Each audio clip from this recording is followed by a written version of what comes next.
Celebrating the connection with our pets. This is Animal Radio, featuring your dream team, veterinarian Dr. Debbie White and groomer Joey Villani. And here are your hosts, Hal Abrams and Judy Francis. Okay, I want you to look into your wallet or your phone, either one right now, and if all of the pictures in there are of your cat or your dog or your ferret or whatever animal you have, you found the right show. This is it, Animal Radio. We're all just as crazy about our animals as you are. And we have Dr. Nuts. Crazy, like we're certified. We're lucky to have a radio show. But they said animals, yeah, why not? You know, few of us have animals. In fact, about 68% of households have animals. And if you don't, what are you waiting for? The shelters are just waiting for you to come on down and meet some beautiful animals that'll capture your hearts, and you can take them home with you and have a brand new forever friend. I just sort of went off on a tangent there. Yeah, you did, Hal. I was thinking how wonderful that was. That's beautiful.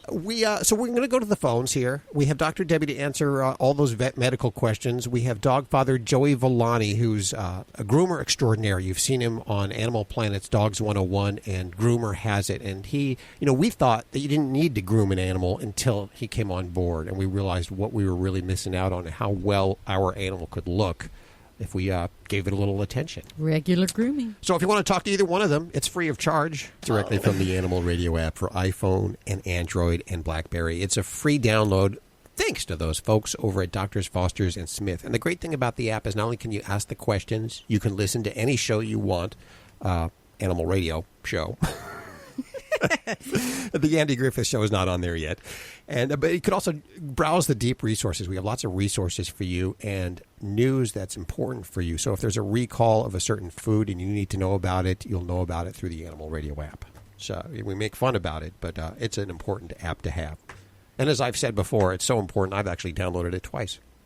I have it twice on my phone. Wow. You don't have to do that. I'm just asking you to download it once. Hey, Jim, how you doing? Great. Where are you calling from today? Well, right now I'm in Rolling Heights. Rolling Heights. Right. Is that the L.A. area, Los Angeles area? Well, yeah, it's east of L.A. Okay. So what's going on with your animals? I have the entire dream team here for you. Well, it's kind of a weird situation. I have a 17-year-old indoor cat. It's been indoor ever since my girlfriend and her son got it. Okay. The outdoor cat, I rescued it. It was growing up in the wild. Somebody dumped it off, and for about a year and a half or so, it was living with raccoons. Oh my! And then there was a couple other people, I guess, were dumping cats off, and then how this cat got the one I have now got caught in a cage and went berserk. It got an infection in Humane Society out in Pomona, California. And so I went down, I rescued it, I nursed it back to health, and it's the most lovable cat that you have ever seen. Wow. Aww. It's a female. It wants to be a mother hen. It licks me, it purrs, it sleeps with me on the bed, on the pillow. It always tries to bathe me. Oh, that's wonderful. So what's going on with these guys, Jim? What's your problem? Well, I see bumps every now and then. I don't see fleas or ticks or anything, and they have been scratching up the kazoo. Oh, okay. All right. Do they have any sores on their bodies? Well, I see bumps. I can feel bumps, but when I look, it could be sores, but I think it's from them scratching or biting or picking on themselves. Ah, okay. All righty. So if we see little small bumps or feel them on cats, especially if they're kind of like, if you look at them closely, they might be a little pink, a little kind of almost like a pimple, and sometimes they'll have a scab on them. Then that can be a condition we call miliary dermatitis, and it's miliary kind of like millets is kind of like what it looks like, little bumps. Miliary dermatitis can happen from a lot of different reasons in cats. The number one thing that causes it is flea allergy dermatitis. So that's always the number one thing on my list when I hear of kitties that have these little bumps, usually around the neck, the head, sometimes on the chest, but also along the back. Right. There are some other causes of that as well, and that might be things like a bacterial infection, allergies or food allergies, and even things like ringworm. So cats don't always have to get ringworm with like a hair loss like a person does. They can actually get these little bumps. So since you do have a kitty going outside, I'm going to say number one thing we need to focus on is flea control. And the funny thing that I always have this conversation with folks about cats, and a lot of folks will say, oh, I never see fleas or any evidence of fleas on my cat. And that's because in many cases, cats are doing what they do best. They groom, and they groom themselves really well. So we can't count on seeing evidence of fleas on cats. If we're in an area that has fleas, and especially with having one going outside, we really need to treat appropriately with that. And that might be a combination of a oral product such as Comfortis, along with a topical product on a regular monthly basis. So that is by far the number one thing I'm going to ask you to do for both cats. The other thing, and if we do have fleas, to realize is if you have that one cat going outside, we are going to struggle. We are going to struggle hard to control fleas and any resulting skin side effects because of that. So if we're really concerned about getting this under control, we'll try to keep the outdoor cat indoors for about a month's time so we can really do our best to try to get the flea control under our belts there.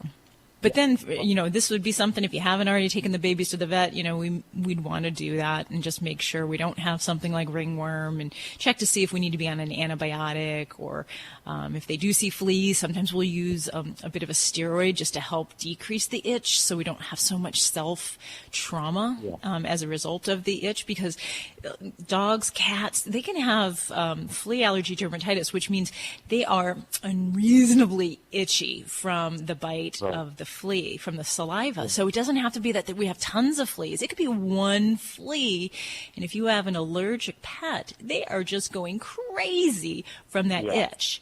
So that's when we'll often use things like, prednisone or other types of steroids just to help kind of quiet down that reaction there. As far as, them bathing themselves, licking and all that, I guess what you call washing their body or something. They always do that through all day long. Yeah, that's normal. I mean, kitties, they are fastidious creatures. So, it is really their job to keep that hair coat looking good. And if something offending is there, they're going to get it out of there. So, that's why, they may just be doing a really good job of that. So you got a little bit of work there, Jim, but, work with your veterinarian and see about getting the right treatment and the right products. So, this is something I definitely like to work with my clients, because some of the topicals alone aren't going to give us the quickest relief, especially with flea allergy dermatitis. We got to use some of these quick kill type products, and many of them are the oral forms. Right. Yeah, I tried that Frontline for a while, and I wasn't sure if that was helping it or not. To me, it didn't seem like it made a difference. Yeah. You tried what? I missed that. Frontline. He tried Frontline. So we're talking about some of the orals, though. This is different medicines. These are medicines that you take internally. Is that correct? Right. And there's not every topical is created equal. So we prefer to have a topical that, if possible, has a quick kill. If not, that's when we pull out the oral medications, Capstar, Comfortis, and a lot of these, they will kill those fleas so quickly. But if your cat's going outside, they're going to get reinfested. So that's where keeping them indoors just to get a handle on things can be very helpful for the initial stages of trying to treat this. I applaud you. You're doing something right, Jim. You got that 17-year-old cat. So give those babies a hug and a little scratch. And thanks so much for your call. All right. Thank you so much. Take care, Jim. We appreciate it. Yeah, we have Nike the studio cat, and it just takes one flea bite, and he is miserable. His whole body gets bumps covered with sores. And the Comfortis worked very well for us, and a steroid shot that day when we discovered that. Yeah, and so, cleared him up fast. If you happen to have a Yorkshire Terrier, a Shih Tzu, a Pug, or a Mini Schnauzer, did you know our very own talented Dr. Debbie has written books called How to Be Your Dog's Best Friends about these breeds right here. And I'm going to try to convince her to work on some other breeds. But if you have one of these right now, you definitely want to have this Guardian's Manual available as Kindle books over at Amazon.com. And, of course, we have links over at AnimalRadio.com. Are there any natural, holistic treatments for fleas? I get tired of searching for one. Well, like all the old wives things like garlic really don't work. As far as like the skin's so soft, you can do that in a diluted spray, and that can be one thing you can use. Trying to think. Holistic isn't my forte specifically. I just feel so bad dumping a chemical on my cat's skin or dog. You know, and I'm with you on that. I really am, because I accidentally spilt some of that Frontliner Advantage, and it splattered on my keyboard on my computer, and it ate a little hole right where it splattered. I'm thinking but you think of all the different types of products, and if you put them on a plastic, which is plastic is just not a normal substance. Wait, but you would put something on skin that would eat away at plastic? I just don't know. I'm having a hard time with that, Doc. Too. Well, and there's different carriers and such within those products, which may not necessarily be causing a problem, but will on plastic, can cause a surface change. So. Okay. By the same token, I did find a natural one time in the store, and this was many moons ago, at least 10 years ago. But it was like a clove oil and something else, and it was way too strong. I tested it on my own inner arm first, and it burned my skin, so I wasn't going to put it on my cat either. Well, this portion of Animal Radio is underwritten by Fear-Free Happy Homes. Don't forget you can get your fix of Animal Radio anytime you want with the Animal Radio app for iPhone and Android. Download it now. It's made possible by Fear-Free Happy Homes, helping your pets live their happiest, healthiest, fullest lives at home, at the vet, and everywhere in between.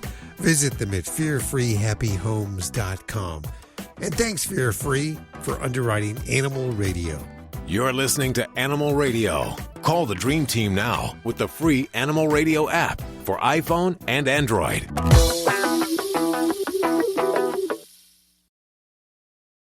How would you like to save money on nearly all your prescription drugs? We've set up a special toll-free number for the RX Outreach Program. They're a nonprofit company whose mission it is to make prescription drugs more affordable to the masses. They don't take insurance, and in many cases, your prescriptions are even cheaper than your co-pays. They carry thousands of different prescription drugs, so whatever you're taking, there's a good chance they have it. No coupons are required, and this is not a discount card. It is pure savings on your prescription drugs. They specialize in generic meds for any chronic health needs you have. Call with your prescription and find out for free how little you can pay for your prescription drugs. Remember, we don't take insurance, so call right now. 800-689-0143. 800-689-0143. 800-689-0143. That's 800-689-0143. You're listening to Animal Radio. If you missed any part of today's show, visit us at animalradio.com or download the Animal Radio app for iPhone and Android. Matthew, welcome to the show. I got a question for Dr. Debbie about my 6-year-old male golden doodle. And okay. He's a good boy. I love him. You know, and what I really want is, I don't want to second guess my vet diagnosis, but I want to question his pain level. It's a question I forgot to ask the vet. He's recently come up intermittently lame in his left hind, and we sedated him and did some radiological, stuff, and his hip looks good. There's no signs of any bone cancers or growth or tumors, and no movement in his hips, no drawer signs in his knee. There's no signs of an arthritic condition, but she diagnosed acute arthritis. But his pain level it seems severe to me. Can the onset of arthritis cause, real severe pain in these guys? Okay, I'm going to back up here a little bit. Now, you said on the x-rays they did not see any changes, but when we diagnose arthritis, generally off of an x-ray there's some changes where we go, ooh, look at all those little knobby things on the bones or on the joints, and that's a sign that it's kind of been a chronic osteoarthritis condition. Now, did they see anything like that? No, she's seen no abnormalities, but she said it could be the beginnings of. Okay. And it just didn't sound right to me. And if there's no drawer sign, I guess, so there's no ACL rupture or anything like that, could there be other issues going on in his knees or hips that I should maybe go get a second opinion on? Definitely. I mean, it's quite possible. And when we're talking about, just so I can explain for everyone else, drawer sign is a common kind of a test, a physical movement that veterinarians will do in generally a sedated pet. And we wiggle the knee, and we basically test for instability in the ligaments there. And one of the major support ligaments in the knee, called the cruciate ligament, when that's damaged or torn completely, there's some movement. It's kind of like a drawer that's kind of opening.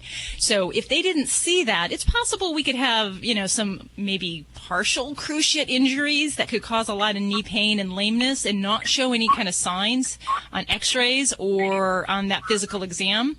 As far as arthritis, I usually reserve that diagnosis to when we have chronic changes and where we can see radiographic evidence that there's some changes in the joints.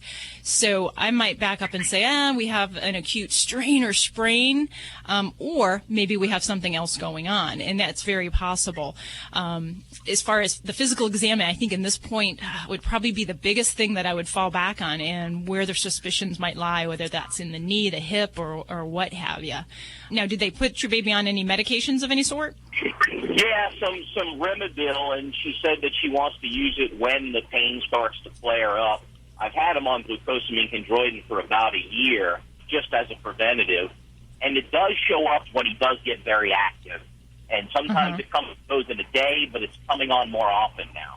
Yeah, and I guess I'm going to be a little wishy-washy because I would like to say that, the physical tests support what you're seeing at home. And if it doesn't all fit, then I don't want to say your vet's wrong. But, I would definitely want to make sure that the signs of what you're seeing agree with what they're seeing and describing in the physical exam. And if not, the other thing is a lot of times my father's even guilty of this. Anti-inflammatories in many cases work best when we do use them for a consistent period of time. So you can do that hit or miss treatment, but if we're having especially more established discomfort or lameness, it's better to use that for a period of time consistently, and you'll get better response with the inflammation as well as with the pet's comfort than just that once in a blue moon kind of thing. But if that therapy is not working, gosh, there's some other things you can look at getting into. If we have definite osteoarthritis, chronic changes, there are many foods that have glucosamine enhanced in there. There's a product called Adequan, which is an injectable formula that can be very nice in helping pets with arthritic pain. But usually arthritis is kind of that achiness, that slowness to get up, that I've overdone it, and I'm just having a rough time. If we have more acute pain, really more intense, then I really want to go back to that physical exam and look again. You're listening to Animal Radio. Call the Dream Team now with the free Animal Radio app for iPhone and Android.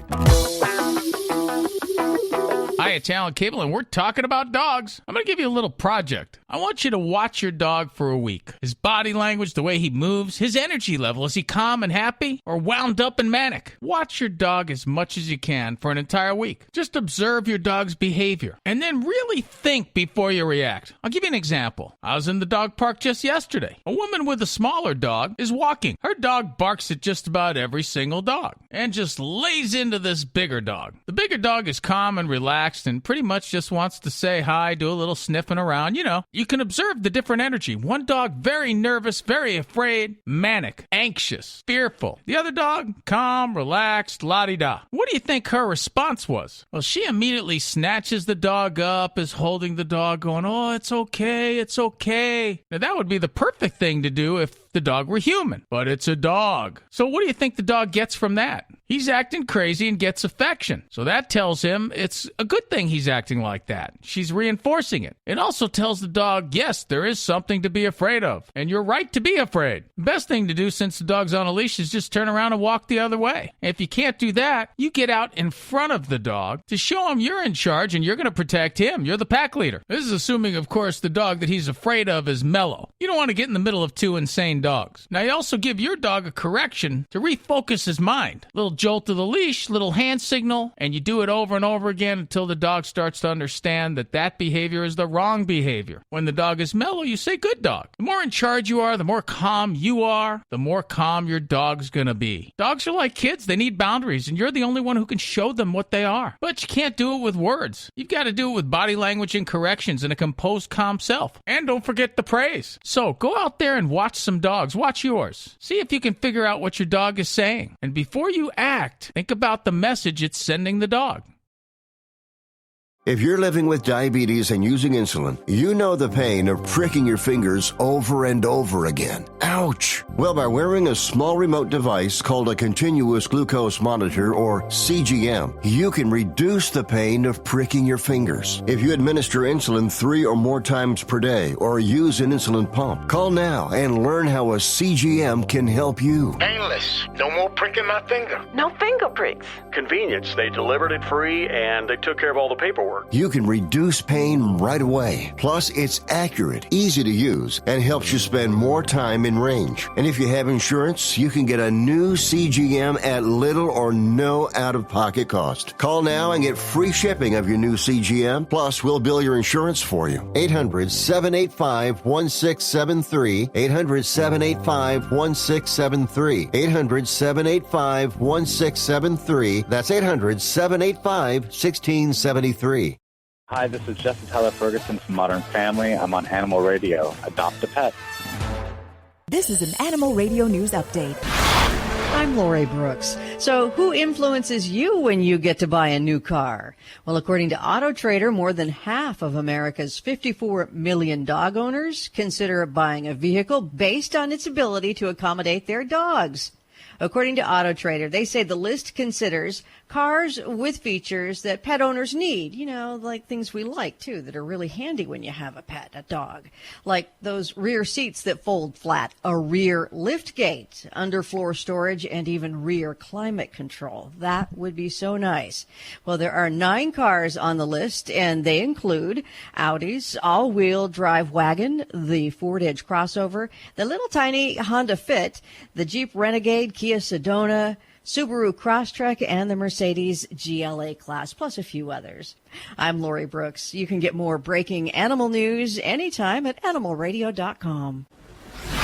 This has been an Animal Radio News Update. Get more at animalradio.com. Hi, this is Eric Dane on Animal Radio, reminding you to spay and neuter your pets. You're listening to Animal Radio. Call the Dream Team now with the free Animal Radio app for iPhone and Android.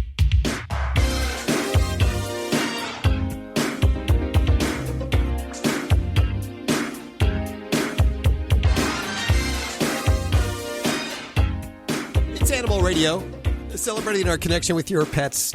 I wish we were lucky enough to be the guys going out on tour for the Get Your Licks on Route 66 adoption tour. Maybe next year. Seems like Susan always gets that privilege of doing it. We're going to be talking to her today. We are. She's in L.A., isn't she? Yes, kicking it off. Kicking it off the tour. And we're going to be all along Route 66. If we come to your town, you got to come visit us, because we're not only going to have the adoptable animals, we're going to just be having a lot of fun. Today, we are in L.A. On the 16th, we'll be in Phoenix. The 19th, Albuquerque, Santa Fe on the 20th. On September 26th, we'll be in OK City. That's Oklahoma City. Yes, I was just trying to be cool there. Tulsa, Oklahoma, Springfield, Missouri, Joplin, Missouri, St. Louis, Chicago, Springfield. And October 17th, as we almost wrap up the tour, we'll be in Kansas City, hanging out with the Wayside Waifs. And speaking of the Wayside Waifs, they are probably ground zero for classes in non-bullying. Allison Basinger, how you doing, Allison? I'm doing great. Thanks for having me. Tell us all about Wayside Waifs over there and what you do specifically. Well, I mean, do you have 2 hours? Give me the abbreviated version. Okay. Darn it. Well, specifically, we have a beautiful, almost 50-acre campus here, and we really make sure that we're giving all of the animals a full circle of care. So we have pet adoption services, and we have a FEMA-certified animal rescue team. Wow, that sounds like an incredible facility. You are teaching a local bullying course, is that correct? That is correct. What is that all about? Because they don't have that where I live. They should, because I get bullied all the time. And I make fun of bullying, but it really is a very serious problem. It's absolutely a serious problem. And wherever you live, we could certainly hook them up with our curriculum because we are launching it nationally. Oh, wow. For other organizations. Okay. But let me tell you about it. It's really important for us to talk about bullying as the action rather than bullies as naming or labeling a person with that action. And the reason it's important to separate is because a lot of times kiddos who are bullying other kids or animals, often they're doing so because they have hurt in their own lives, or they're doing it because that's what they've seen the adult people around them doing. So, I'd really love to go and teach this class to some adults, not to get my sassy pants on.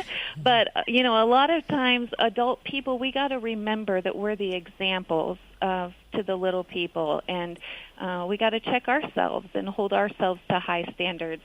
Sure. Specifically, we teach 3rd, 4th, and 5th grade students. Well, now where do the animals come in? Well, they come with us to the class. Okay. Yes. So we're talking about core values, compassion, responsibility, self-control, integrity. And every day we look at one of those core values and how do we put those into practice with our people friends, but also with our animal friends. And so I have a dog named Justice, and I also have a dog named Paxton. We call him Pax for short. And they come with me into the classrooms, and they're just walking around the classrooms, interacting with the students while we're talking about how do we practice these core values with our people friends and our animal friends. Do you have any stories where you actually witnessed a transformation of a child who might have been bullying other children? Do you have 2 hours? Yeah, right? That's the thing.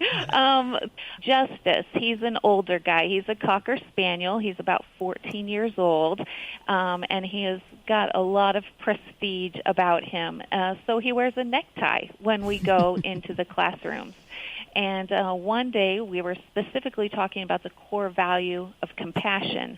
And this little boy said, "Oh, Miss Basinger, I think Justice's necktie is too tight around his neck." And I said to him, "Oh, my goodness, it's beautiful. Thank you so much for showing so much compassion for our animal friends." And I went over and I checked his tie, Justice's tie, and sure enough, it was not too tight. I was very careful to make sure I had the 2 fingers of space in between there. But he's an old man, so he has some old man wrinkles hanging down that makes it look like it's too tight. So I told the students that, but then again praised the student for showing so much compassion for Justice. Mm-hmm. And about 5 minutes later, the same exact little boy took his elbow and elbowed really hard the boy sitting next to him. Uh-oh. And I said, whoa, wait a minute. Do you remember all that compassion that you were showing Justice with his necktie being too tight? Would you ever take your arm and elbow Justice like that? And he got tears in his eyes, and he looked at me and said, "I would never hit Justice that way." And I said, "Well, we can't treat our people friends that way either." So, the thing is that I think teachers hear often, like, bullying, we got to talk about this again. You've been talking to us about bullying since we were in kindergarten. But I will tell you that when we bring the animal aspect into the conversation of bullying, not only does it create those poignant moments where you can just call it straight out like that. And it also gives students the opportunity to practice those core values with animals, because some of them don't have it at home. But it makes the students pay attention and hear things in a completely different way. It really is important for us to help hurting people not be hurting anymore, so that our animal friends can be safe, and so can our people friends. Oh, I love that. Words to live by. Amen. Allison Basinger joining us, Wayside Waifs, and we're going to head back to the phones in just a couple of seconds for your calls.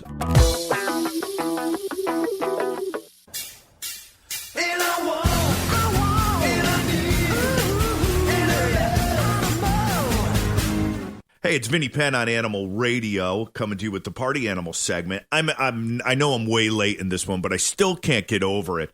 Seeing in the news a ways back, I think it was at one point in March, a big story going on about people who were leaving everything to their pets. The new movement. In their wills, they were leaving everything to their pets. And is that allowable? Should you be able to do it? Or maybe it was a local story to my neck of the woods, Connecticut, but I don't think so. But if it is new to you, or if you do know it, what are your thoughts on this, leaving everything to your pet? On the one hand, the miserable, bitter 41-year-old me loves it, because it's like you're sticking it to your brother, you're sticking it to your sister, you're sticking it to your spouse. Like, I hereby leave everything to Rover. So take that. My 22-year-old beagle gets everything. You get nothing. But then there's another part of me that's keenly aware of the fact that the people who are leaving everything to their pets are like in love with the dog and just want the world to know how much they love them. And can the dog comprehend the real estate market, how much he can get for the house? I mean, is the dog going to put the house for sale and stand out in front? And would he be able to throw an open house? I don't know. Where does it go from there? Then again, I mean, what other pets are you leaving everything to? Are you leaving it to the cat? I mean, cats are territorial as it is. I got a gut feeling cats, they're sharp creatures. They'll know, like, this is mine. So when that pissed off sibling comes in and decides to ignore the wishes of the deceased, everybody's got a sibling who ignores the wishes of the deceased, especially when it's a parent. And they come in and say, screw that. You know, this was mommy's and I'm taking it, even though she left it to you. That cat is going to drop on her back from the ceiling like a ninja. Never let her out of the house with grandma's necklace. Leaving everything to your pet? You left your brain. Leave your brain to your pet. Donate your organs. Well, then again, anybody who's going to do that, what good is that brain? Vinny Penn, Party Animal on Animal Radio. Life can be full of risks. One thing you shouldn't take a risk with ever is your family's health insurance. If you're self-employed or you now need affordable health insurance, you need to make this free call right now and see how the Health Insurance Helpline can help you get it.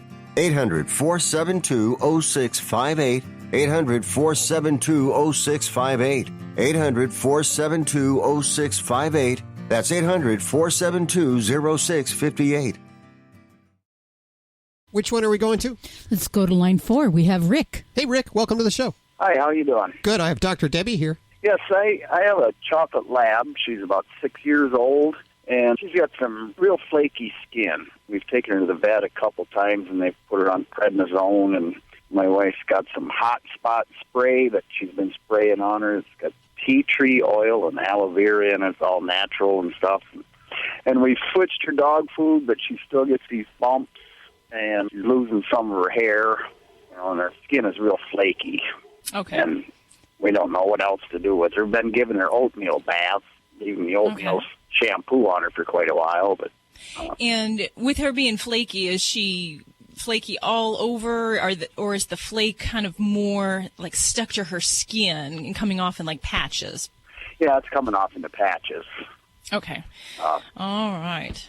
Is she on any kind of flea tick control here? Yeah, we give her, what is it? I can't even think of the name of the stuff now. We get it from the vet. What's the the brand name stuff. Okay. It's always hard when the vet asks you I have that all the time where I'll ask people, what food do you feed? And it's kind of like deer in the headlights. They're like, oh, it's the blue bag. Right. It's the one with the little slash on it. So that's okay.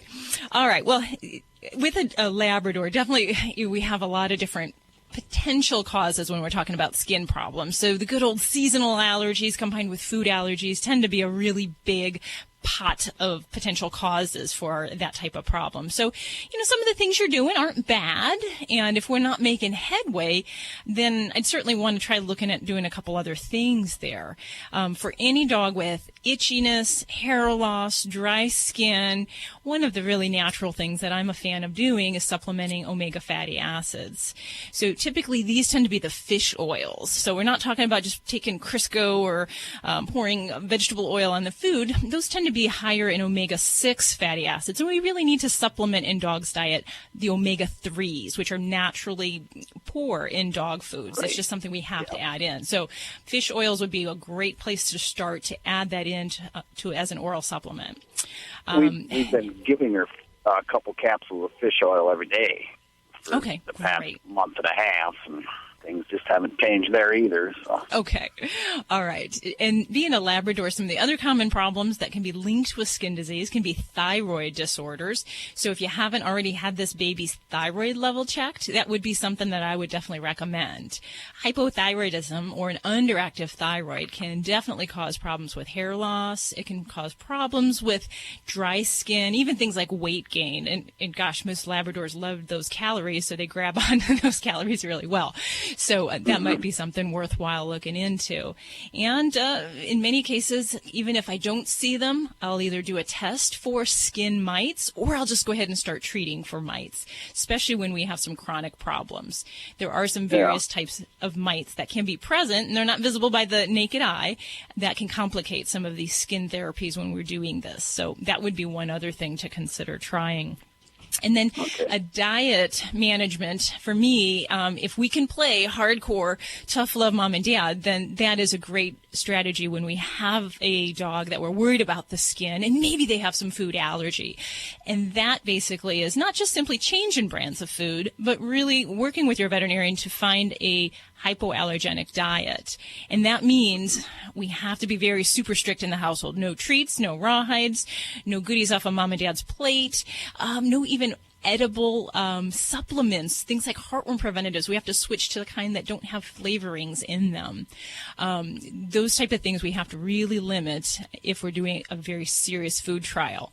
And there's different strategies with that. We've talked some on this show before about the hydrolyzed protein diets, as well as the novel protein diets. And there's different schools of thought with that. But that would be something to also talk to your veterinarian, because that's kind of a 2-hour lecture from Dr. Debbie. As Hal says, sometimes I can get kind of passionate about these topics. Yes. But I think that is one of the things. And actually, we know compliance with food allergy prescriptions. When I give a prescription to someone and say, okay, I'd like you to follow this hypoallergenic diet, research shows that only 20% of pet owners can actually do that because of household situations, and also just compliance, because it is tough. So that would be one thing that if you can do it and you can kind of put all your efforts into that one thing might make a big difference. So that would be another thing to really look at for this kid. And in some cases, if I do all these things and we're still feeling like we're treading water and we're not getting ahead of the game, there are veterinary dermatologists if we need to do specialized allergy testing, or even just a, consultation to give us some direction. So if that's something where your veterinarian feels like they've kind of taken it as far as they can, see if that's an option for you as well. But there's a lot more that we can do. It just depends on how aggressive you want to get about getting an answer. I've actually gone to taking a biopsy sometimes of pet skin, and we'll find out, that's a hormone-related disease. Oh, my gosh, we need to check this dog for thyroid disorders. We need to check this dog for a Cushing's disease. And it gives us a different direction. Okay. Yeah, we have 2 other labs. We got another chocolate lab puppy. She's 7 months old. And then we got a yellow lab that's 8 years old. And they don't have it. So would the mites spread if that was what it was? Some kinds can, but others can be more of an immune problem, so it can be an individual problem. Particularly Demodex type mites are not typically contagious in the normal sense of the word. And it sounds like you're a man who loves his labs, just like my household. Do. We've gone. This is our fifth one now. Or we've had 5 already, and a couple of them. One had cancer here last year, and we had to put him to sleep. And the other one, she was like 16 years old, and we put her to sleep. And we've got the ashes all in the house there, and little things with pictures and stuff. So, we love our dogs. We're out here in the woods, and we love it out here. So, well, they're all close with you, I'm sure, and looking on. Yeah. You're listening to Animal Radio. Call the Dream Team now with the free Animal Radio app for iPhone and Android.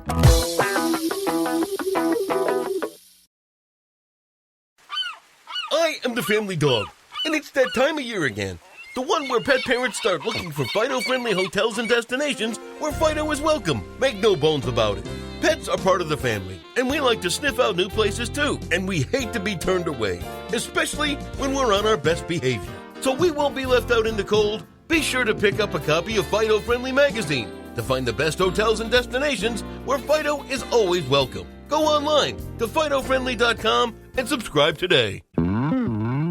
Celebrating the connection with our pets. This is Animal Radio, featuring your dream team, veterinarian Dr. Debbie White and groomer Joey Villani. And here are your hosts, Hal Abrams and Judy Francis. All right, we're having a lot of fun today. Hopefully you are too. And we'll go back to the phones in just a couple of seconds for your calls for Dr. Debbie or for dog father Joey Villani. And don't forget, you can also ask your questions directly from the Animal Radio app for iPhone and Android. Go download that puppy right now. I got some email for you, Dr. Debbie, and I'll read it to you in just a couple of seconds here. In fact, here, you better check it out first, so you have a little heads up. It's about goat's milk, and, a lot of people talk about goat's milk and whether or not they should feed their animals goat's milk. In just a few minutes, we're going to visit with Fred Levy, or Levy. Levy. Mm-hmm. He's a photographer for animals. He photographs pets for a living, and he's put together a new book called Black Dog Syndrome, because black dogs, as far as I know, are always the ones at the shelters that are never adopted. And so he wanted to figure out how to increase the adoptions, and he's focused on just these beautiful dogs. Yeah, I guess that, when you take pictures of shelter dogs, the black dogs just don't show up. Photograph as well. So I think he's got some great tips and some great shots on the best way to photograph a black dog. Okay, well, that's on the way. Lori Brooks working hard in the newsroom. I don't want to freak anybody out, but there's been a new discovery by scientists of flying spiders. Huh? And where these things hang out is pretty close to something that we're near all the time. Flying As an arachnophobe myself, I know. I promise I'll tell you. And we'll be safe. There's a way to be safe about it, okay? Remember what I say is spiders are our friends here at Animal Radio. Yeah, but they just don't have to touch me. I know.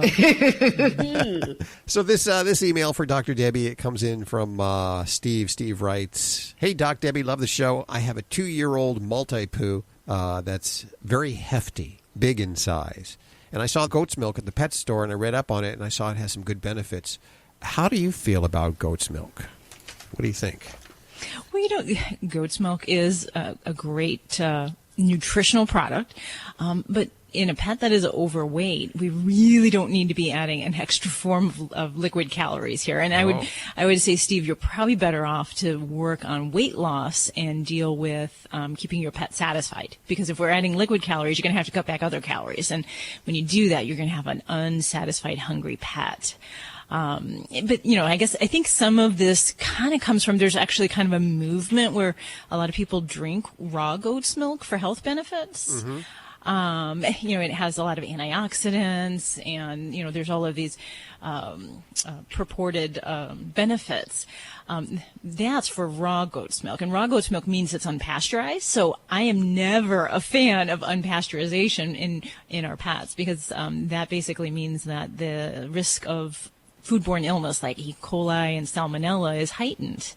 So that would definitely not be something that I would be looking for doing. But to just give goat's milk for the sake of giving it, no, I really don't feel the need to do that if you're on a good quality diet. Some of these things are a little bit of a marketing thing, so you don't have to buy milk for your dog. Okay. Maybe try some green beans, huh?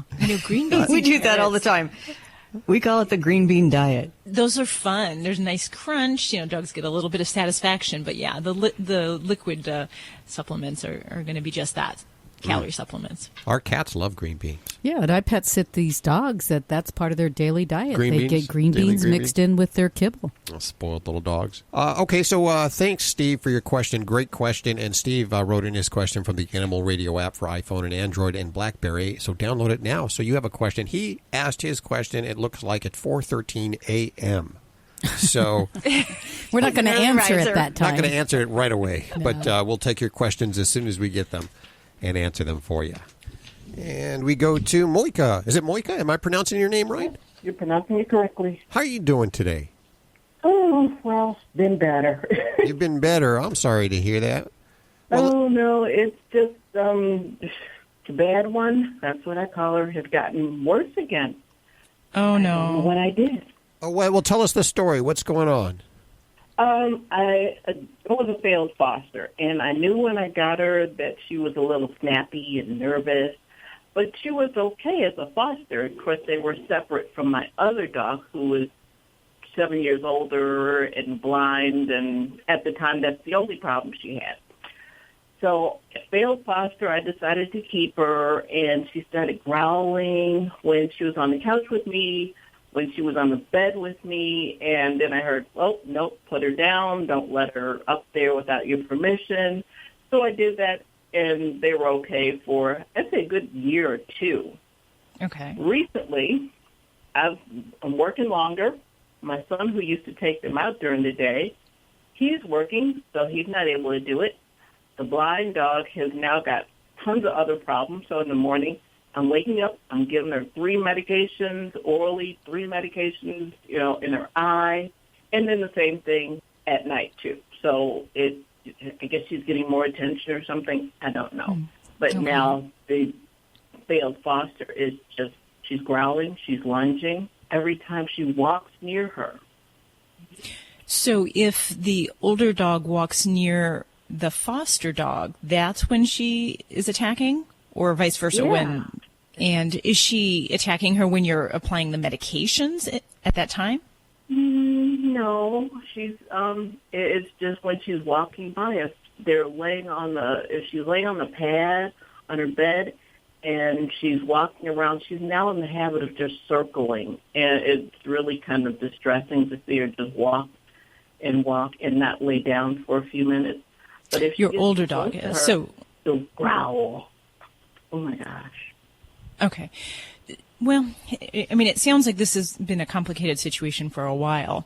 And sometimes when there is a health change in one pet, it can alter the dynamics in the household. So, say, for instance, if your dog suddenly became blind, that can make the foster dog very unsettled, because sometimes pets with disabilities, whether they don't hear, don't see well, or if they have mobility issues, their movements can be a bit erratic and not the typical behavior cues that they use to read and say, okay, this dog's coming up to me, he's not a threat to me. So you need to be very vigilant when you have a pet that is having health issues, because that can definitely trigger an aggressive bout. So if your foster dog has a problem with the other dog, we have 2 things that we would want to do. One, I would never leave these 2 alone, unattended. Okay. The risk of injury could be substantial.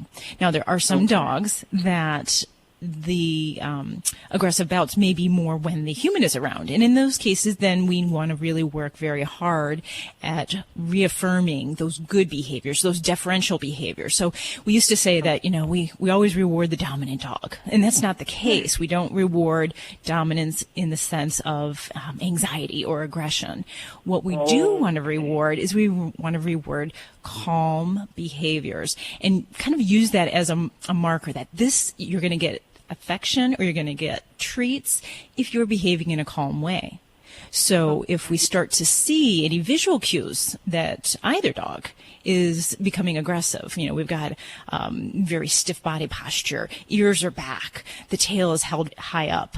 In the one case of your one dog, if we have direct eye contact, those can be clues to you that we have an anxious dog and you have the potential for a bomb to go off. You need to redirect that dog and show them into a down, a sit, a calm posture, and then reward that. So that puts a lot of challenge in your shoulders because you're going to have to be foreseeing those kind of episodes. But there are often problems we'll see with aggression when they have to go through a physical space, a hallway. And that too, you need to anticipate that and make sure you maintain physical control of both dogs during that time. And it may mean working with the foster dog separately. And if she doesn't have good skills when it comes to following your lead, when it's down, sit, come, then you need to work on that privately without the other dog around. And that should be something she should master. And it's not necessarily, we say a command, but that kind of makes it sound like, we're do this, do that. We want her to listen to you and for her to learn to be calm, and you will get good things. And that may be something when the other dog comes around, if she's behaving calmly. If she's got her ears back and she's growling, you don't want to reward her. You don't want to say, good girl. Wow. So I know that's hard. So you may need to, work with, a lot of times with these problems with aggression, you need to work with a trainer or with an assistant, somebody else who can help you, because working with two dogs in an aggression situation can be tough. So you need to make sure you keep control of the aggressor, and then someone may need to help keep the blind and hearing impaired dog under physical control just so they don't get into a situation. So she's sitting next to me with the muzzle on now. Oh, okay. I know she's unhappy, but that's the only way I know to keep her safe. And dogs don't have to be unhappy wearing a muzzle. You can train a dog to wear a muzzle and have it be a positive thing. So it just takes time. So if you just throw a muzzle on, yes, it can be seen as a sense of punishment. But if you put peanut butter on it and it gets used to it, then it becomes their own. So it doesn't have to be a tool that is a punishment. So don't think of it that way, or you're going to approach the situation in the wrong way in your mindset. It'll rub off on exactly. Yep. Think positively. Well, good luck with things. Thanks for your call, Monica. We appreciate it. You're listening to Animal Radio. Call the Dream Team now with the free Animal Radio app for iPhone and Android.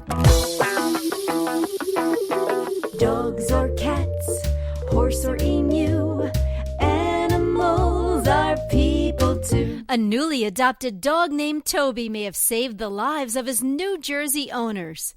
John and Cheryl Kramer and their 9-year-old daughter were sound asleep when John was awakened by the howling of Toby, the Norwegian elk hound the family had just adopted 2 weeks earlier. When he went downstairs to check on their new dog, he saw flames coming from the basement. As smoke was filling the house, John quickly opened Toby's crate and ran upstairs to wake his family. The Kramer family, including Casey, another elk hound sleeping upstairs, were able to escape safely, thanks to Toby and his quick thinking, or howling. Sounds like another good reason to consider adopting a dog. I'm Britt Savage for Animal Radio. Animals are people too. Animal Radio. How would you like to save money on nearly all your prescription drugs? We've set up a special toll-free number for the RX Outreach Program. They're a nonprofit company whose mission it is to make prescription drugs more affordable to the masses. They don't take insurance, and in many cases, your prescriptions are even cheaper than your co-pays. They carry thousands of different prescription drugs, so whatever you're taking, there's a good chance they have it. No coupons are required, and this is not a discount card. It is pure savings on your prescription drugs. They specialize in generic meds for any chronic health needs you have. Call with your prescription and find out for free how little you can pay for your prescription drugs. Remember, we don't take insurance, so call right now. 800-689-0143. 800-689-0143. 800-689-0143. That's 800-689-0143. Hello, I'm David Bellamy, the Bellamy Brothers, and we're on Animal Radio. Love your animals. You're listening to Animal Radio. If you missed any part of today's show, visit us at animalradio.com or download the Animal Radio app for iPhone and Android. You found us, Animal Radio. Grab your pets. Come on around the radio. Miss Lori Brooks, what are you working on over there in the newsroom? There's a really well-known company that makes makeup that used to be really well-known for being anti-cruelty, but now it turns out a company that they own is having to admit that, yeah, their products are being tested on animals. So we'll tell you about that and give you the latest and how Hollywood is reacting to it coming up. Can't wait. Right here on Animal Radio. Stick around for that. Susan Sims is joining us. She is in Los Angeles as they kick off the Fido-friendly 7th annual month-long adoption tour. Get your licks on Route 66. Oh, my gosh, you guys. We are having so much fun. You know, we get to do this every year from L.A. to Chicago, helping to place, you know, all these puppies and kittens into new forever homes, and Animal Radio has always been our wonderful media sponsor. So I just want to thank you before we say anything else. Thank you, thank you, thank you. It's not just an adoption thing going on. You have the big wheel there where you can circle and get all kinds of prizes, and I think you could spin the wheel for like $2, which is great.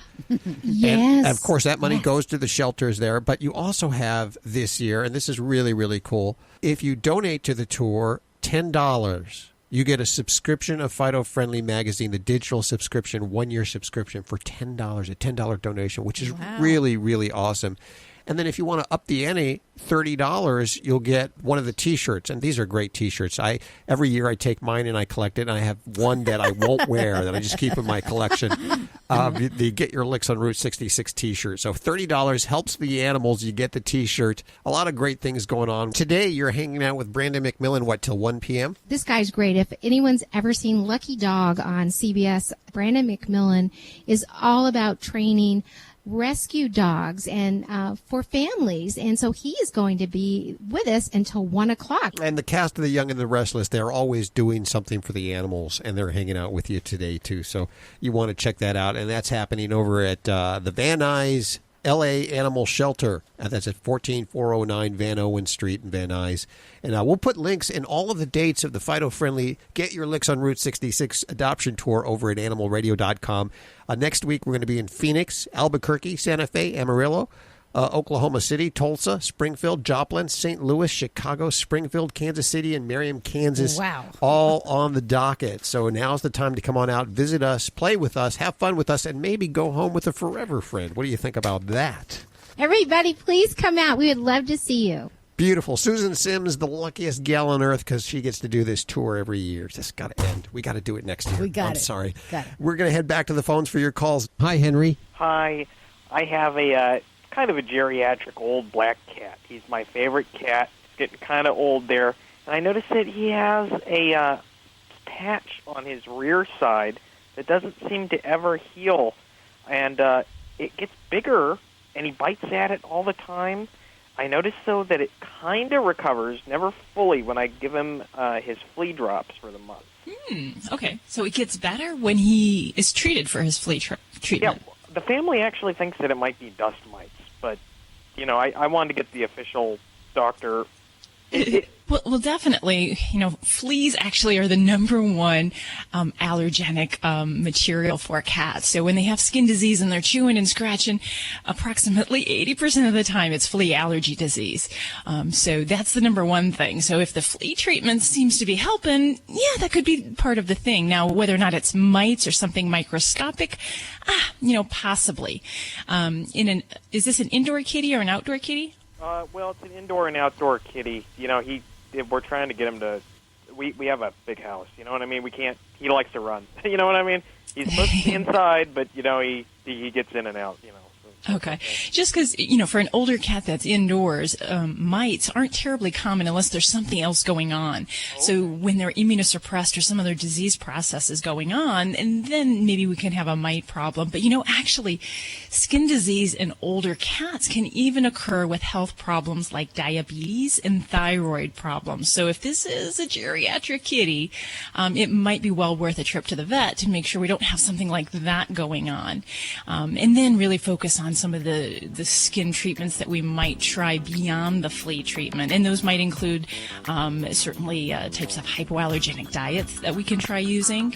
And for some kitties, it's really a matter of making sure that we're on a good quality diet, we're doing regular grooming procedures, and then, checking out things like even arthritis in older kitties. It's a subtle, silent problem that they don't often complain about, but I do see cats groom themselves excessively in the hindquarters areas when they are having pain down there. So it can be one of those kind of things that you don't always know about, but a little treatment with some glucosamine might be a trick to try as well to see if your kitty is having some of those aching joints that comes along with old age. Okay, thank you so much, because that excessive licking and that description, how he's moving, does sound kind of like, you get key points even without being here.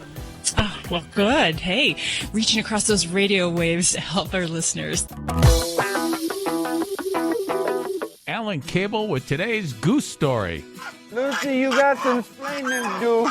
That's Bob. He's got some geese that are named after sitcom characters, and they just want to stay together. I always loved I Love Lucy. Bob's afraid he might have to get rid of the geese. And said you have 10 days to get rid of it. He lives in the town of Beloit, and there's an ordinance that prohibits his geese. It was a shock. Bob's also disabled, so he's medically allowed to have the geese. As therapy pets. I have to get up and let them out every day. Bob started the Change.org petition that already has 1,000 signatures from all over the world. One of the first long-distance one was Alaska, and I was excited about that. But then it started coming in Australia, Germany, Japan, just everywhere. Bob has to pay $200 out of his own pocket to make a variance request, and there's no guarantee he'll get to keep his geese. Once something gets in your heart, and it's there, it's embedded in you, and they're embedded in me, and I'm embedded in them. This is Animal Radio, baby. If you're living with diabetes and using insulin, you know the pain of pricking your fingers over and over again. Ouch! Well, by wearing a small remote device called a continuous glucose monitor, or CGM, you can reduce the pain of pricking your fingers. If you administer insulin 3 or more times per day or use an insulin pump, call now and learn how a CGM can help you. Painless. No more pricking my finger. No finger pricks. Convenience. They delivered it free and they took care of all the paperwork. You can reduce pain right away. Plus, it's accurate, easy to use, and helps you spend more time in range. And if you have insurance, you can get a new CGM at little or no out-of-pocket cost. Call now and get free shipping of your new CGM. Plus, we'll bill your insurance for you. 800-785-1673. 800-785-1673. 800-785-1673. That's 800-785-1673. This is an Animal Radio News Update. I'm Lori Brooks. Actress and animal rights activist Pamela Anderson has written a letter to MAC or MAC makeup owner and friend John Dempsey expressing her extreme disappointment in the brand for testing on animals. Let me explain some background on this. You see, Pamela Anderson used to be a spokesperson for that same brand, but recently learned that the supposedly cruelty-free brand now admittedly tests on animals wherever it is required by law, like in China. MAC's parent company is Estee Lauder, and they released a statement acknowledging the accusation, saying, quote, "We are committed to providing our products and services to our consumers wherever they live, and we must comply with all legal requirements in the countries where we do business." But the cosmetic giant shows no signs of wanting to pull their products out of China. Scientists already knew that spiders can forsake their many legs and instead fly through the air if they want. That's horrific to somebody like me. Now it's been discovered that there are skydiving spiders in the forest of South America that can actually manipulate their flight. Pretty freaky for arachnophobes, huh? You see, this nocturnal hunting spider is really a tree dweller. And occasionally, nature happens. It's forced to abandon its home, or it might be blown off by a stiff wind. Well, when that happens, scientists say this spider can literally manipulate its 2-inch wide body to guide its trajectory to the safety of another branch or tree trunk. And they say this leads them to believe that many animals living in trees are good at aerial gliding. Animals from snakes and lizards to ants and now spiders. Holy cow. Well, happier days are ahead for some former circus animals who last week were part of a flying caravan aboard Mexican Navy planes to a Colorado wildlife sanctuary. It was the first time Mexico's Navy had ever participated in an animal relocation effort that included, this one did, 8 lions, 2 lynxes, a puma, and a coyote, and they are all now living a much better life after being found abused or abandoned. You see, Mexico recently enacted a ban on exotic animal performances in circuses, and many of the former circus owners say now they can't afford to maintain animals who don't make money for them. I'm Lori Brooks. Be sure to get more breaking animal news whenever you need it, anytime at animalradio.com. This has been an Animal Radio News Update. Get more at animalradio.com. You're listening to Animal Radio. If you missed any part of today's show, visit us at animalradio.com or download the Animal Radio app for iPhone and Android. I always have trouble taking pictures of my animals, especially like Ladybug, the studio stunt dog, who's supposed to be the spokes dog for Animal Radio, couldn't take a good photo of her on a bet. I think really? We have one stock photo that, if you've noticed and you look on all of the materials, it's just the same photo. Well, and I've always had black dogs. Yeah, those are really hard to photograph because It is a challenge. Oh, well, then you're going to love our next guest. We have Fred Levy joining us. He is probably one of the foremost photographers in pet photography. He makes a living out of taking pictures of animals. So there's a job that's better than we have right there. Fred, welcome to the show. Hey, thanks for having me. So taking pictures of black dogs is tough, but you've actually devoted a book to it called The Black Dogs Project, Extraordinary Black Dogs and Why We Can't Forget Them. Obviously a book of all black dogs, and I'm wondering why you selected that as your subject. Well, it all started from a conversation I had at a dog park where a woman was talking about how black dogs had a harder time getting adopted than other dogs. Why is that? Do you know? Well, I'm not exactly sure. I don't think there's one exact reason. I think there's probably a lot of things that go into it, and I think photography is one of those reasons. I think being there, most shelters are nonprofits that have limited resources and lots of volunteers. Most people aren't very good at taking pictures under those kind of circumstances. So when they take a picture of a black dog, like in a cage under fluorescent lights, they don't look very appealing if you can even see the dog at all. The dog ends up usually looking like a black blob with a maybe you can see the eyes a little bit.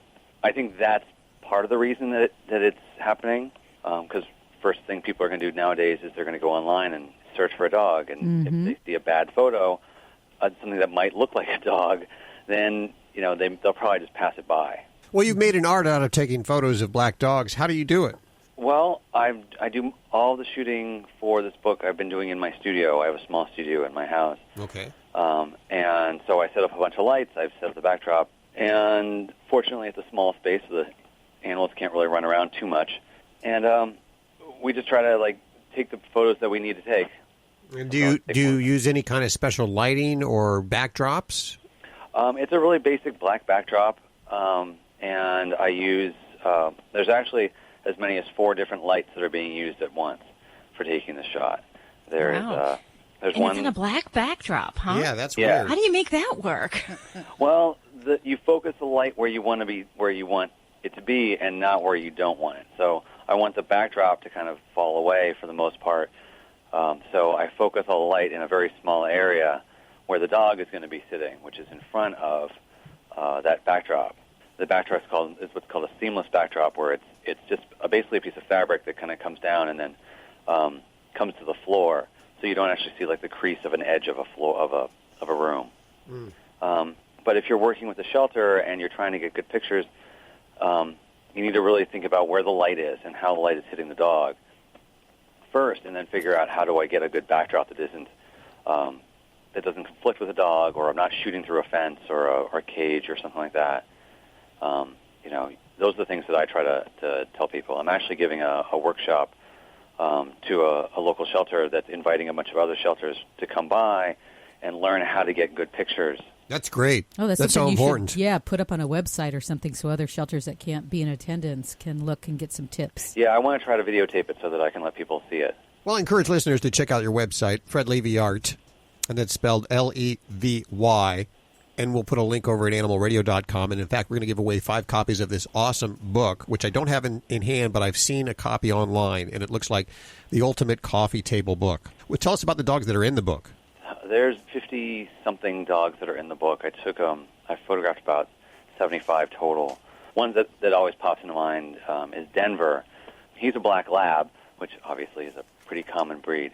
But he's also a therapy dog. And what's kind of funny about him is I've actually photographed him before when he was just a puppy.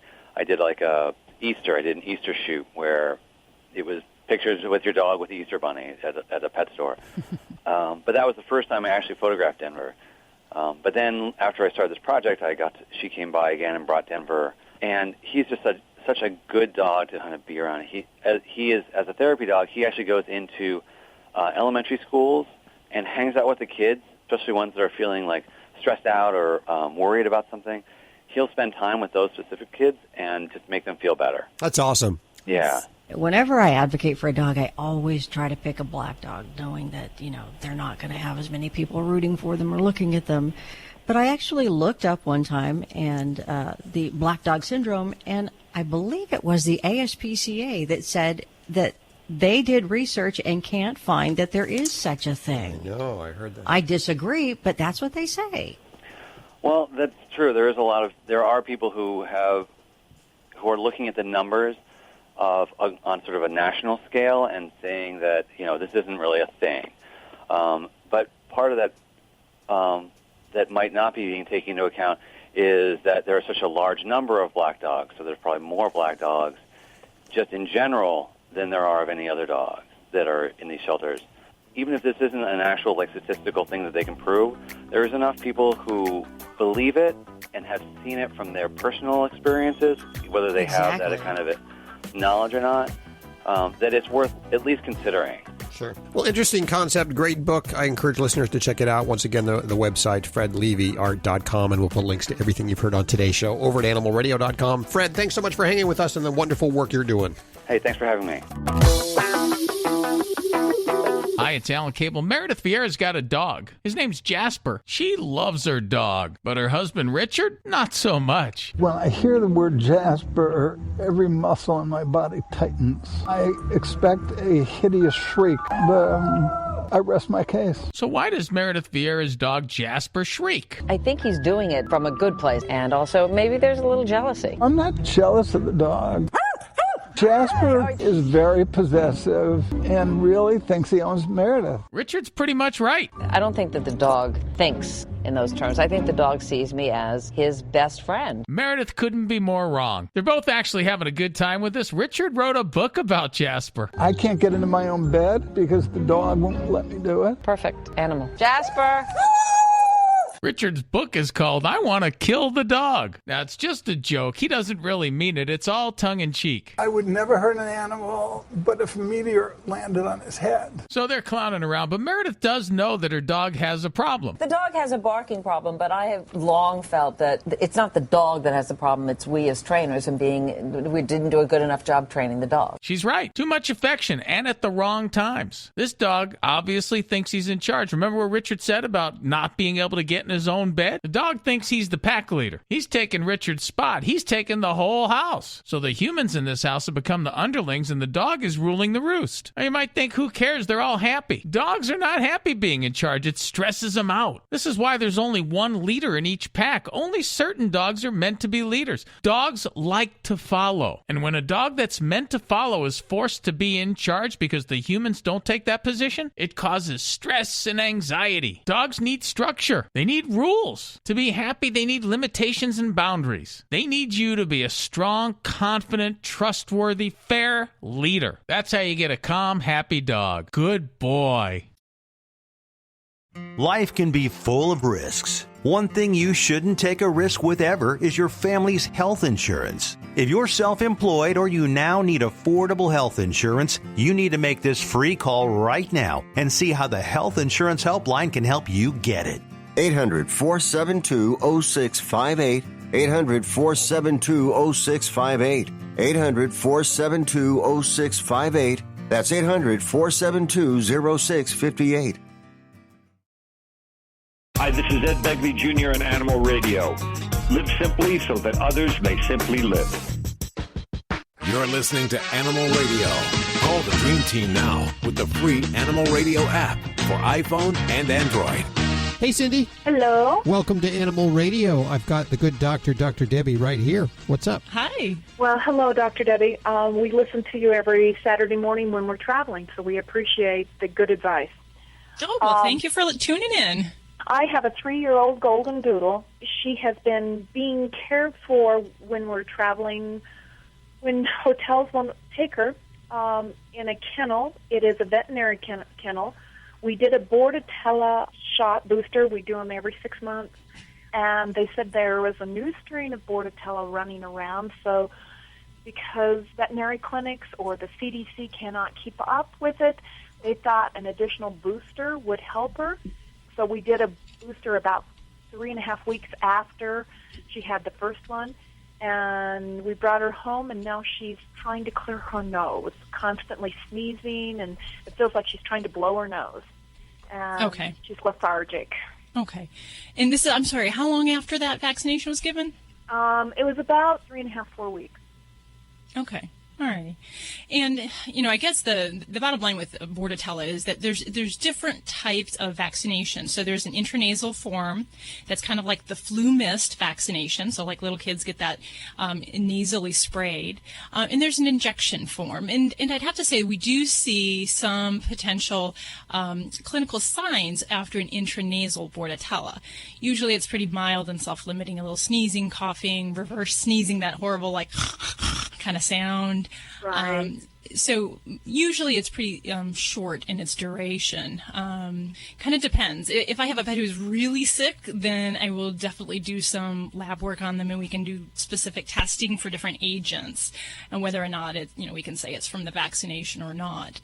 I have had the occasional pet have those kind of clinical signs after a nasal Bordetella vaccine, but I still believe in the product, and it can be very good for a pet that has a upcoming boarding visit, and it gives us kind of in a pinch in the quick time frame, it gives us some of the best protection on that short timeline. But that being said, I want to make sure your baby's well, and if necessary, I would certainly see if we need to get her treated, or maybe at least on an antihistamine to help control some of those signs for her.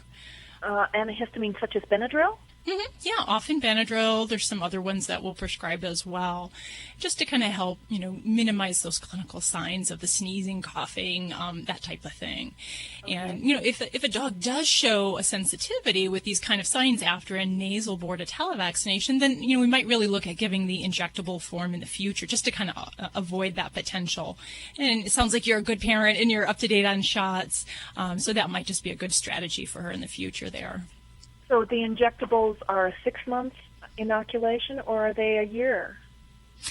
There's a little bit of some controversy with that, and some of that we discuss on the lifestyle and the exposure for the pets. Here we typically, using either product, we'll do that on an every 6-month interval if we have a pet who's in a more of a high-risk group. And that would be pets that are boarded, that go to the grooming parlor, go to pet shows, things like that. If it's only the occasional animal exposure or minimal, then usually we just stick with that once a year vaccination, whether we use the nasal or the injection form. But well, I appreciate that my vet likes to be very safe, and so we do it every 6 months regardless. You just show up here to get your dog groomed, we're going to make you take the shot, or take the nasal. So we've been doing nasal, but we've never had the symptoms where she's trying to blow her nose. My husband has one more question about it, and he was wondering about exertion. I mean, she just she loves to swim, and we didn't want to. It's the time of year where we take her down to the lake, and she just swims until her tail goes cold. And we've been trying to keep her away from that situation, but he doesn't know how much exertion, because she will play with the ball and swim until we have to go out and get her. Okay. So this is unrelated to her kind of sneezing thing right now. You're just asking if that's too much for her to do that. Right. Yes, exactly. Yeah. And, there is a condition we call swimmer's tail, where basically a dog can sprain their tail, and after really intense swimming, retrieving activities, they'll actually have pain in the tail where they don't want to raise it. They mope around, and it can be really uncomfortable. If we're in that category, then I'd say we need to temper things down. But if she seems to recover pretty well, we're watching the ambient temperature, and it's not too hot out for that level of activity, oh my gosh, my dogs will retrieve for an hour at a time, as long as the conditions are right. So if she's enjoying it and seeming to physically hold up to that and not having a sore tail afterwards, then I don't see a problem with that. Okay. Well, we haven't gone to sore tail we discovered it 2 years ago, and we haven't gone back there. So, a dog is not happy if it's not wagging its tail. Yes. And my own Labrador has had swimmer's tail before, and it's a pathetic thing. And, it's hard to imagine they can actually sprain their tail, but any muscle in her body, overuse it, and you'll feel the difference the next day. So thank you for your call, Cindy, and thanks for tuning in to us here at Animal Radio. It's about time for us to head on out of here. Before we do so, if you're thinking about getting a pet and you live along Route 66, please check out the website, getyourlicks.com. It has all the dates of where we'll be adopting out animals along Route 66.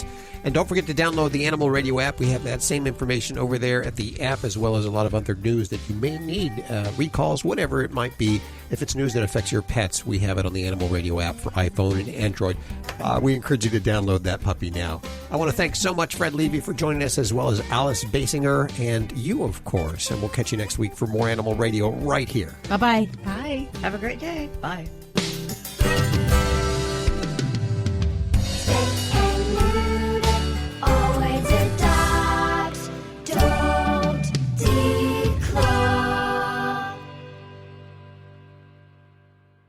This is Animal Radio Network.